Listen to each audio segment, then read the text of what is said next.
আমরা সবাই জানি আমরা একদিন মারা যাব, কিন্তু কখনো কি এইভাবে ভেবে দেখছি?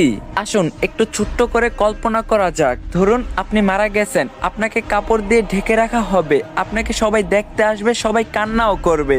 আর কয়জন মানুষ খুবই তাড়াতাড়ি করে কবর খুঁড়তে শুরু করবে আপনাকে কবরে রেখে আসার জন্য। আর কেউ বাজারে যাবে আপনার জন্য সাদা কাপড় কিনে আনতে। আর অন্যদিকে কেউ পানি গরম করতে ব্যস্ত আপনাকে শেষ গোসল করানোর জন্য। পানি গরম করে আপনাকে একটা খাটে শুয়ে গোসল করানো হবে।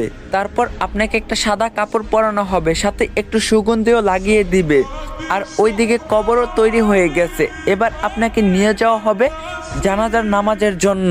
নামাজ শেষে এবার কয়েকজন মানুষ আপনার খাটটা কাঁধে তুলে নিয়ে যাবে আপনার আসল গন্তব্যের দিকে।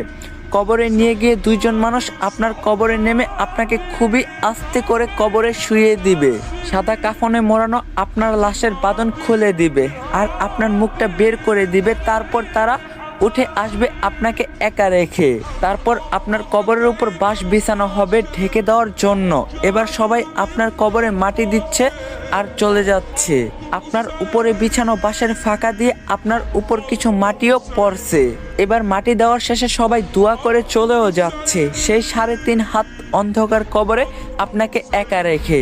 এই সব কিছু আপনি বুঝতেও পারছেন, দেখতেও পাচ্ছেন, আর হয়তো খুব চিৎকার করতেছেন, কিন্তু কেউ আপনার চিৎকার শুনতে পায় না, দেখতেও পায় না। এবার শুরু হবে আপনার দীর্ঘস্থায়ী কবরের জীবন। কিছুদিন পর ধীরে ধীরেই সবাই আপনাকে ভুলে যাবে, আপনজন বাড়ির লোক সবাই সুন্দর আনন্দে জীবন কাটাবে।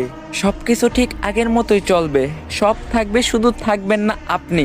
এখন একটু চোখ বন্ধ করে ভাবুন, যদি আজকে আপনি মারা যান তাহলে আল্লাহর কাছে কালকে কি জবাব দিবেন আপনি? চেষ্টা করবেন 5 ওয়াক্ত নামাজ পড়ার। আর বহুদিন পর ইসলামিক কন্টেন্ট নিয়ে ব্যাক করলাম। ভিডিওটা কেমন লাগছে অবশ্যই কমেন্টে জানাবেন। তো দেখা হবে নেক্সট ভিডিওতে। আল্লাহ হাফেজ।